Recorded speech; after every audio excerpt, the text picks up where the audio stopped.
This guy picks the coaches. He picks the players. Howie is in complete control of what the Eagles will look like.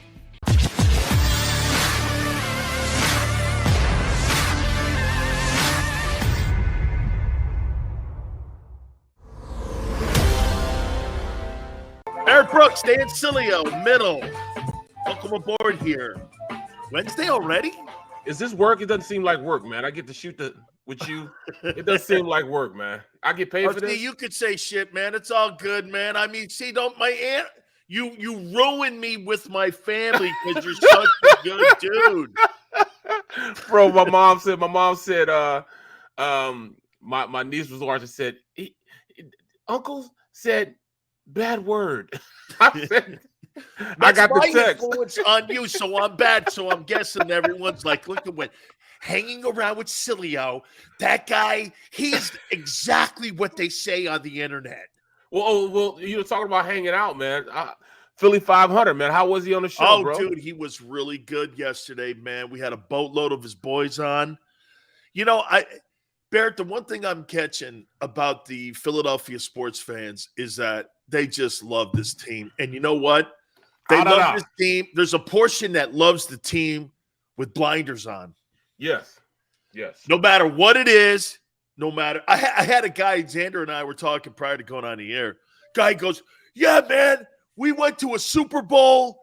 We had 4 NFC, championship game appearances. And I went like this, hey, congratulations for finishing second place. You got a nice bunch of runner-up trophies. And the guy said, what do you mean? That's good. And I'm like, okay, well, if you like runner-up trophies, man, and consolation prizes, that's all good too, man. And they're, well, you're just a hater. I'm not a hater, dog. I'm giving you exactly what it is. And you just hear people talking, and I don't get angry at that. I just look at it like this, dude. Hey, Captain, how you doing? By the way, what's up? I'm expecting a trip on that boat too, brother. Okay, I'm expecting a trip out there, and I want to go catch me some fish. Bro, we go at everything. Flounder, tuna, you name it, bro. We go on it, man. Flounder. Oh, no. Big Seals, you never, like, up north. I was told this by my cap. Up north, since it's cold water, the flounder tastes a little bit better. It says a little mushy down there, but flounders taste like, I mean, bro, we go out there, we go out about 7 o'clock. We get out there about 7 o'clock, and we get out to Reef Side 11, catch us a couple flounders, a couple doormats. We go back in, we fillet it up, and we split it with everybody on the dock, man. We never just fish. Oh, that's my fish. I caught that fish. No, we don't play like that, bro. We go out there, we fillet it, and we just split it up evenly with everybody on the dock, whether you caught fish or not. You know what I'm saying? Everybody eats good. And then we sit back and we go on a boat and we cook it on the boat. Oh, God, that sounds so awesome, man. I love that. By the way, Matt, a bona fortuna to you, my friend. All good, my friend. My Italian brother there. Hey, I like that, man. No hate, just debate. I like that. That's exactly what we do here, man. I mean, it's funny? I threw out the whole thing with the wide receivers yesterday. And this is what I was talking about with people talking, no, Sills, well, they've had this. Yeah, I'm not debating that they've had some fine ball players. Maybe the second best deep threat in the history of the league with Deshaun Jackson next to Tyreek Hill and Terrell Owens. No question. T.O. was a phenomenal, should have been a first ballot Hall of Famer, all of that. But really, for the record, since 2000, the wide receivers in Philadelphia have been dudes. They've not been Pro Bowl superstar NFL. They have not had a consistent ball player at that position.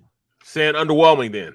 Underwhelming. Yeah, it's underwhelming. It's an underwhelming position, and they're not very good at drafting at it. Okay? I mean, they're going, what about Devontae? I don't know. Devontae's got average numbers right now. 17 games, getting 60 yards a game is not spectacular to me. It's not. I mean, especially when I said I see Jalen Waddle down in Miami with 104 with supposedly a less than quarterback. We're going to get into all that, but I have to ask you because you wore the Kelly Green. You know what? Some people don't think it's a big deal. I do. I like jerseys, man. I like the fact too, by the way, that they're going to have that midnight green too, man. I dig that. I think that's going to be going on this year here. But let me throw it out at you: Kelly Green, midnight green, blackout. What's your favorite Eagle gear? Bro, I was the last year. My rookie year was the last year they played with the Kelly green and gray uniforms. And I can remember being excited going into that next year with the new uniforms. But as you know, time has passed. I tend to miss those Kelly green and gray uniforms now. So I'm gonna say that. But I mean, come on, man. The blackout with the black helmet also. Dude, that thing. The black helmet. Come on, man. Man, I love that black helmet. The Kings have a black helmet too, man. I mean, I love that helmet. But exactly. Barrett, you have worn the greatest uniform in the history of pro football, and they never change it. They never will. They ain't got stupid off this and that. That Steeler uniform, man, and with the one-sided logo on the helmet. Just one side. Deal, man, you think the Roonies would ever touch that uniform?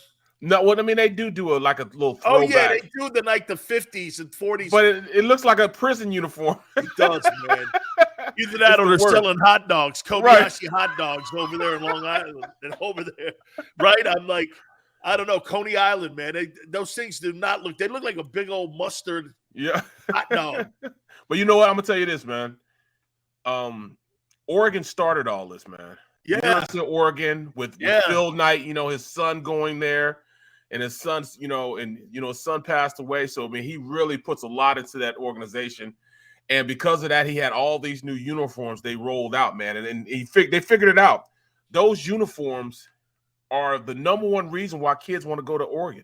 Not necessarily the way Oregon plays, but they want to wear the new uniform. These new wave kids, they like changing up these uniforms, and they'll go to extremes trying to stick out. So these kids will come, wear these uniforms. The big recruiting thing now is these kids, there's one kid I'm watching. He's from St. Louis, and he's been to like 7 official and unofficial visits, and he's put on the uniform of the team that he's out there. He did Alabama, he did Miami, he did all these different uniforms, and they take pictures of him being there, just like with the coach that from LSU that took a picture and going around in the circle. They show all that, and then he ended up going. I saw that, and then he ended up going to Alabama. Well, that's like the biggest thing now. This kid went to Mizzou. He's going everywhere, taking all these trips. And he's putting on the uniform, and that's what's selling these kids these uniforms. Not necessarily to play on the field, but the uniforms. It's crazy, man. It's crazy. That Brian Kelly is such a piece of. Hey, how you doing, everybody? I'm down here. You're from New Hampshire. Where did you get that Cajun accent from? You were in South Bend for a decade. Hey, everybody. How you doing? This is Mark here. Don't patronize me, bro. Don't patronize me, man. Come on, man. That was so fake, man. But I mean, I can see if he was from down there, to begin with. Like Elgeron is from Louisiana, right? Well, even me, I go back home. If I'm back home for over 5 hours, I start saying her, there. So I pick up the little St. Louis accent that I had growing up. I grew up in it, and I've learned, since I've been, living in the East Coast, that I started speaking more. I'm not going to necessarily say proper English, but I don't say her, there, everywhere. I mean, I don't put the on it, everything anymore. You know what I mean? So it's different from when I was growing up. So I could see if he's from down there. But you say he's from New Hampshire? He's from New Hampshire. Get the heck out of here, man. How you doing, everybody? I was like, bro. He wasn't even there for a cup of coffee yet before he started that, man. He hadn't been there 2 minutes. He's like, hey, I want to thank everybody for coming down here. I was like, what the hell is this tool doing, man? That's exactly what he was 3 hours. Right, exactly. 3 hours, and all of a sudden he's got a knock cage on that song. See, when I get back home, man, my wife's like, okay, so you're saying curb again and all this other stuff. And so I start getting into that New England accent, man, because when I had it bad when I was really young. See, man. Yeah, and it just pops back. It pops back that fast. Oh, it does. When you're hanging around them, folks. See, when I start hanging around my wife goes, yeah, I'm fixing. Fixing? Fixing. Yep, you say fixing too. Yep. Fixing. I'm like, what the hell's fixing? And she's like, Y'all yonder, folks on a hill. I'm like, folks on a hill? The hell is folks on a hill, man? Well, I mean, it's just like, I mean, in Philly, the John or Broad Street, See, I get water that, ice. I water understand. Ice. Hey, I get that. I understand that, man. See, that's the kind of shit I was raised on, man. Right. That's how people then. My wife's like, man, you can't talk in the South like that. So, you must be from up there in New England, one of them Yankee guys. I'm like, dude, I don't know what a Yankee and I don't know what that means actually. Yeah, I'm a Yankee fan. No. You one of them Yankee guys, ain't you? Anyway, so I mean, it is. I mean, it's Big Seals. I tell people that one section that up north, East Coast, is almost the same type of genre, but it's a different way. Like 80% of the United States speaks country. Yes. And then that section right there had their own little thing. And they're just there.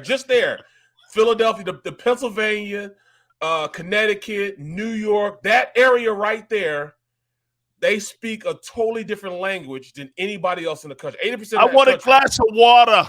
Water. I want a glass of water, man. Give me a glass of water. What the hell do you think we're doing here, eh? All right, I got something else for you here, Barrett.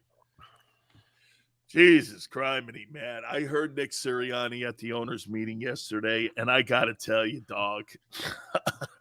and I've learned such a lesson. And guess who opened up my eyes to it? Okay? Who's our this? boy Xander. He does say a few things at times that make sense and are smart. Right. Okay? Right. He does. And he came up with this one, and this was big. I'm going to get to it here in a second. But I heard Sirianni say this. So Sirianni goes like this, how he runs the team. I posted it on my Twitter page. And it was, everyone knows how he runs the team. And I'm going, bro, you don't say that. You're supposed to run the team. Not Howie. Everyone knows how he puts what's this? He says it. I posted it. He says it right in the first sentence of a soundbite that the Eagles posted. Sirianni saying this. Hey, everyone knows I work for Howie. Howie runs the team. He constructs the team. We have dialogue. So Howie uses him as information to build the team. Dude. So everyone in that locker room, okay? Everyone knows now that Nick Sirianni has the same latitude of strength in that locker room as Mike McCarthy does in Dallas. It undermines your credibility in the locker room. The owner says this too. Hey, Sirianni, man, he's a really good connecting guy. You have to be when you have to kiss your boss's ass. Right. Okay? You have to get along with everybody. This guy picks the coaches. He picks the players. Howie is in complete control of what the Eagles will look like. Sirianni is just an employee to him. Well, that's not a look that I think is conducive to being a leader in the locker room. Well, I'm looking at the stream and they have it right there. When you have an organization built like that, as far as a football team, it really does gives you just one nut instead of two nuts when you go for players.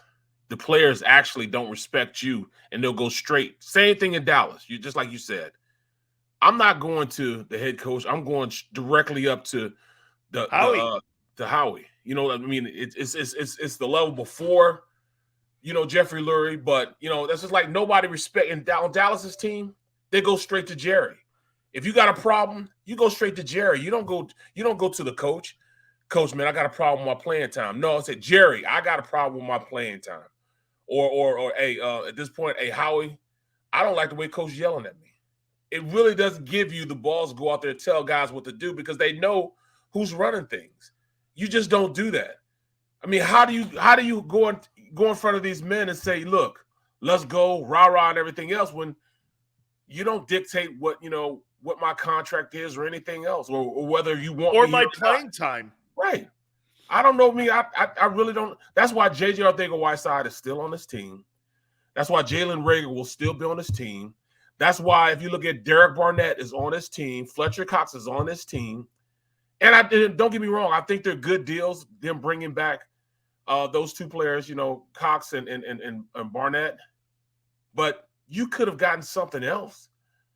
You could have went out and signed, Akeem, his name Aikman, whatever his name is, from the Chicago Bears. He'd have gave you more productivity at this point than I think Fletch could have. Or, find another rush in. We know what Derek Barnett is. Akeem Hicks. Akeem Hicks. You could have got more production out of him. Again, and Xander, I posted it on my Twitter page at Dan Sileo Show. Because it's public on their Twitter, I think we can use it. I wish we could just play a little bit of what Nick Sirianni said, because in my opinion, dude, when you hear a guy saying, I work for Howie and Howie's the boss, Howie constructs the team, his input is just that. A head coach, in my opinion, Kevin Colbert told me this a long time ago. It's my guy. Kevin Colbert. Here's Sirianni here. Listen to this. Again, Howie and I talk about everything, and every decision we make is, we talk through it. Obviously, Howie is in charge of the team and putting the team together. But he's using all the resources that he has to help do that. And so we talk about everything. And of course, I thought, I want Zach Pascal on this football team. I don't think that's a secret here, right? And so, but my job is to explain how we would use Zach Pascal. My job is to explain what I see in the player, and again, how the use of it, and or if it's on the defensive side of the ball, it's to explain, like, as an offensive coach, I fear this guy, right? Or I don't fear this guy. That's kind of how we go about that, right? Bro, you got to ask the general manager if I can have this guy on my team instead of just doing, go get me that guy. I need this dude here. I need that guy there. That's not a head coach. Did BC never asked anybody, hey, go get me this guy. I need this guy in my locker room. Cowher was like, I need this guy. Get him here. And Kevin would go get him. It is what it is. Kevin told me, I'm here for Tomlin. I'm an asset. Get this. In Pittsburgh, it's this way. I'm an asset for Mike Tomlin. Yes, I'm the general manager, and yes, I talk to the Rooneys. But I'm here to give Mike every opportunity. That's why Kevin Colbert had a rule his entire tenure as the general manager of the Steelers. You know what that was? He will never do an interview during the season because he's always afraid to undermine Mike Tomlin. And anything Tomlin says or wants or does, he never wants to undermine him, because that was a rule. Kevin Colbert, you'll never see him in an interview during the regular season. Just doesn't work that way. Howie, hey, Howie, you think I can have my guy, Zach Pascal? Here's why I want him. I really like the kid. The kid could maybe be somebody. And you're like, he's got to make a case to get people on the team? Dan, it just doesn't work, man. Like, for instance, perfect example. I was in Detroit. Kevin Colbert brought me to Detroit. Once I left Detroit, went on with the rest of my career, Kevin Colbert ends up signing with the Steelers. 2 years later, I signed with the Steelers. On the initial visit that I had with the Steelers, Kevin said, "Look, you're my guy. You're one of my guys. You were in Detroit. I took you from Pittsburgh. I took you from the Eagles and brought you to Detroit. You played your butt off for me. Now I got you here. Don't embarrass me, Brooksy. Don't embarrass me." And from that point on, I took it as, all right, he stuck his neck out for me. Absolutely. To get me there. So from that point on, I didn't worry about anything. I knew I was not going to jeopardize my relationship with Kevin Colbert. I can call Kevin Colbert right now and say, Kevin, I'm ready to play, man. I'm ready to play. All right, I'll see what I can do. He would get you a tryout. And I'll be 50. Yeah, no. But that's just who Kevin Colbert loyal. is. He takes me at his word, and he understands that I will not embarrass him. But he also has a relationship with his coach. Like, he went to BC, be like, BC, this is my guy.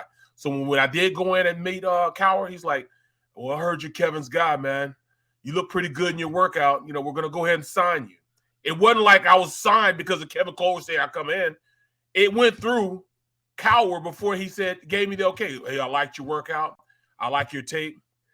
You're Kevin's guy. We're going to roll with you. We're going to sign you. I'm like, cool. And from that point on, each year I signed 4 one-year contracts for the last 4 seasons with the Steelers. And every single time I'm going into the offseason, Kevin Colbert said, hey, we're going to bring you back. He'd say that. I wouldn't have to make no phone calls or anything. He was a man of his word. Bam, they were going to sign me back on a contract soon as they were able to do it. But they were all working in sequence, Tomlin and him. Yep. It wasn't like Mike. If Mike had said, listen, I don't like the guy, and Kevin's not going to undermine his head coach. No. They were all working, and Kevin probably went like this, selling it to Tomlin, going, I got this guy. I know this guy. He's my guy. And he sold it to Tomlin. Tomlin went, I trust you. Because the Steeler organization trusts one another, and Tomlin is sold because of Colbert. On the other hand, in Philly, the head coach has to sell it to the general manager to bring somebody in. That's not how it works in great places, Barrett. No, that. It works exactly where the head coach gets to pick and go. What did Parcells always say in New York? Hey, man, don't hold my hands behind my back here when I go shopping and I want to get the groceries that I want to get. You're picking the groceries for me and putting them in my bag? Man, not me. George Young and him used to butt heads all the time up in New York, and that was a big issue for him.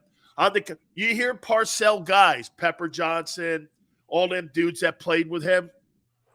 He had to say, this is why Doug Peterson is no longer the head football coach in Philadelphia. Is right here because Doug wants things his way.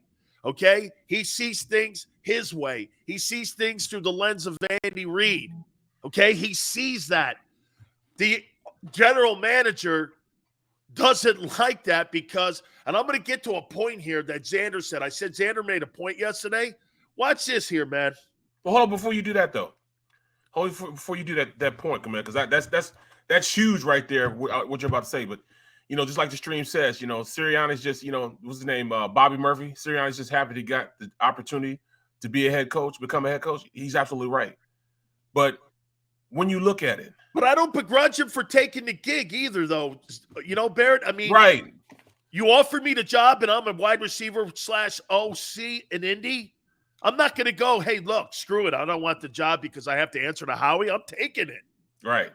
So now, you can go ahead. Now you can go on. I mean, I just want to make sure he's happy to have the job. He is happy to have the job, but you got a lesser guy in the room with power, and that's by design. The Eagles have designed that, okay? The CFO shouldn't hire talent. Absolutely not. Should be hiring talent. Okay? The head coach and the director of player personnel should all be in line here. And the general manager of your football team, who's a capologist, not a talent evaluator, if you want to even go further there. Dude, Howie's the boss of the team. It's the first time I've heard somebody outside of Dallas say that publicly, that the general manager holds more power in the building than the head coach himself on the sidelines that coaches and has the players that are going to play on Sunday. That shows me right there that whole game 2 years ago against Washington, there is no doubt Doug Peterson was told to play this guy, that guy, sit this guy, sit that guy. The Eagles tanked that freaking game because the general manager had a different way of looking at things. How embarrassing for the players to know your head coach has no cannolis. Bro, that's it in a nutshell. as you're a player and you got a problem with something, are you going to the second in command, or are you going to the head man with your problem? You know what I'm saying? How do you react as a player? Problem with playing time, I don't go to Sirianni. I go to Roseman. Really?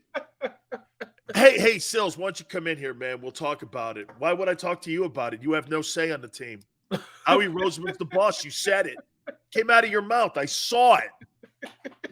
I was like, I heard that comment. I was like, man, even if it's true, don't say that. You don't say it. That's it. You have enough coof not to say it. And like I said, me and Howard, we get along well. I see how we speak, we talk. But he's learning to really look at talent. He's learning it. But you have people in your organization that should be in charge of that. So you have people in your organization that should, the scouting and pro personnel and all that stuff. They should be really in the fold, really making decisions as far as who they need to bring in direct contact with the coach. But how does that go? I mean, is the player personnel guy and Andy Waddle and Nick Sirianni right here, and then you have Howie Roseman? No, I think it goes Roseman, director of personnel, and then Sirianni. Wow, that's damning right there. Because Andy Waddle's good. You heard him say he had to sell Zach Pascal to him. He said it himself at an NFL owners meeting, not understanding how to put the tea leaves together. Dude, what's wrong with your Philly media too, man? Holy cow, that would have been the story. Okay, so Howie's the boss. Sirianni's not the boss? Oh, okay. And by the way, your director of personnel is second in line. The coach is third. I would have went like this. Holy shit, wait a minute. So the coach is a puppet. Dan. You're reacting. Public. But you reacted to something that we have already known. Yeah, but you know what? I never heard a head coach say that at an owners meeting. Well, that's what I'm saying. Like, you see when you said that, I didn't react all like, what are you? We've already known this. This is public knowledge. Fair enough. That's right. I'm learning on the fly here. Yeah. To me, hey, you're right. You're right, Barrett. I'm learning this on the fly because you know why? That's uncool. Yeah, it's not right. It's not right. It's not good that you How about the head coach saying it out loud, though? At the end of the day, I think they're scared to death of going to a situation like they had with with Chip Kelly. Chip Kelly really soured their taste, especially Howie Roseman, because once Chip Kelly took control of that team and put Howie in the corner in the other side of the building and put him in charge of socks and jocks and stuff like that, he vowed from that point on, if he ever get in a position again, it would not happen to him like that again. So that's so weak that your fear is, hey, I don't want someone to shit on my parade again, and I'm not going to hire Jimmy or Tony Dungy or any of the other guys. By the way, something else was said. So the owner was asked the question about Deshaun Watson, and he was asked whether or not, the Eagles were in this and this, and I'm paraphrasing this thing here. Instead of just giving an answer, no, you know what? The cases and then the money, we didn't want to commit to it. He went into some stupid diatribe about how, I don't talk about other players and other teams, and they were trading them. All you had to say was this: hey, you know what? It was too rich for us. I didn't like the fact that the guy had some character issues. Why don't you just be transparent and say, I'm not bringing a guy like that to Philly. Everybody would actually commend you. Half the room would commend you, and nobody would say anything negative about the fact that you had a problem. Okay? And right, Xander's right. He talked about Russell Wilson. Yep. About how they were interested in him, but then when it came to Deshaun, we're And I'm like, bro, why don't you just say the $230 million kind of frightened the Eagles more so than the 22 cases against the guy? Holy cow. A lot of bullshitting going on down in Miami between the Eagles and the media. I tell you, man. Hey, Big Sills is going to say this to you. A little fired up because, man, what do they report in Philly? Well, we already knew that. We'll put it like that. But Forte, he has a little somewhere here. Perhaps Sirianni feels he would be overwhelmed with more responsibility and would rather focus on improving the player's scheme, play design, and execution. You're not going to let that pass either? No, I'm just going to say this. Who wrote that for him? No, I'm just that's what Forte said. Maybe perhaps that's what it is. Okay. Well, with me, I'm gonna look. I'm not gonna see because I'm used to this, and I already knew who had the power in the organization. And I just never heard a head coach say it like that. Well, I mean, that's exactly why I heard a head coach say that's why he's leaving, and that's why Doug left. But this is what I will say: from this point on, if the shit hits the fan, we know who to blame. Oh, yes, sir. He can't sidestep it now. Yes, sir. He cannot sidestep it now. He cannot say, no. That wasn't me. That was the coach. He put him on. No, from this point on, I know exactly where to lay blame. So that's a lot of responsibility put on one person in the organization. Will he be able to fill that? I don't want to see any misdirection, saying handshake here and I'm doing something. No, it's right there. He said it. Nick said it. Howie endorsed it. The owner even endorsed it. The owners was like, no, because he was asked, does he, has he been more influential on decision making on the team more than he should? And he was like, no, that's not the case.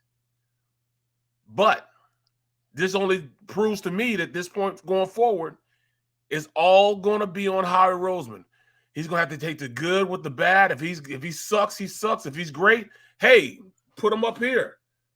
But the same thing make you laugh, make you cry. Because if this team doesn't go forward in the right direction and they start losing all those fingers and all this, them data boys that he's getting right now, he's going to get the same fury from this Philadelphia fan base that they know they can be about. Because, hey, this fan base is about it.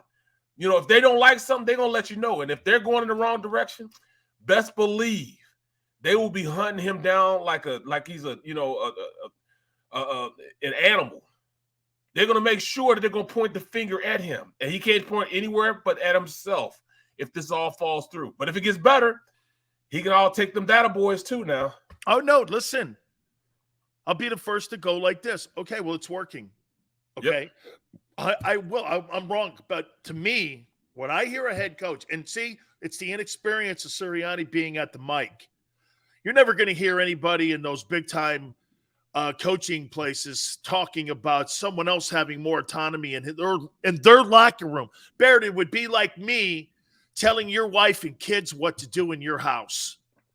Okay? I mean, you know how an NFL locker room is. One little bit, one thing we read. How about this? I'll tell somebody before we go to break here.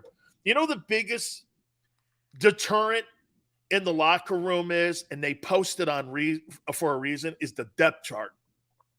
They got a depth chart in there, and when you see your name 4, shit. Yeah. When you see your name 2, shit. They use that for the hierarchy. Yep. And we use that to see what the coaches. Here's another one. We'll be in a team meeting. All of a sudden, Barrett will hear this. Hey, hey, Trey Thomas, Trey, Lane, Barrett. Barrett hears his name 3rd. Oh, I'm on their mind 3rd.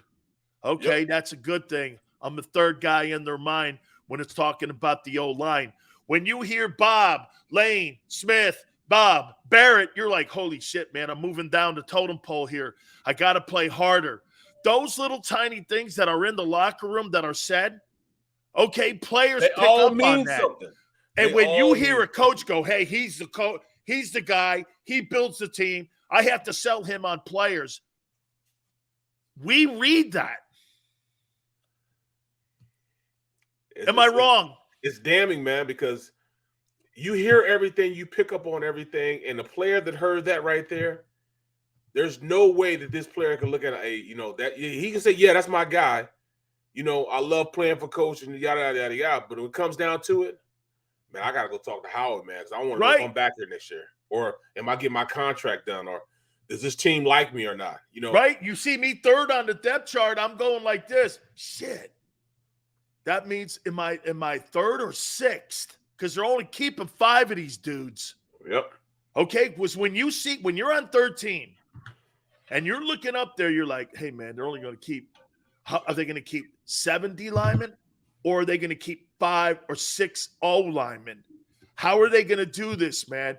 Because you're playing the numbers game. And when you see the depth chart tells the guys in the locker room where they are in the totem pole.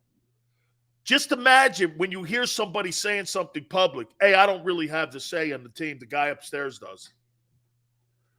Well, that's where I'm coming from, Barrett. We'll see on draft day. You know what I'm saying? Because this is going to be Howie's draft. There's no question this is Howie's draft. So we'll see at this point what direction this team goes. And if they have a good draft, you best believe he's going to, pat himself on the back.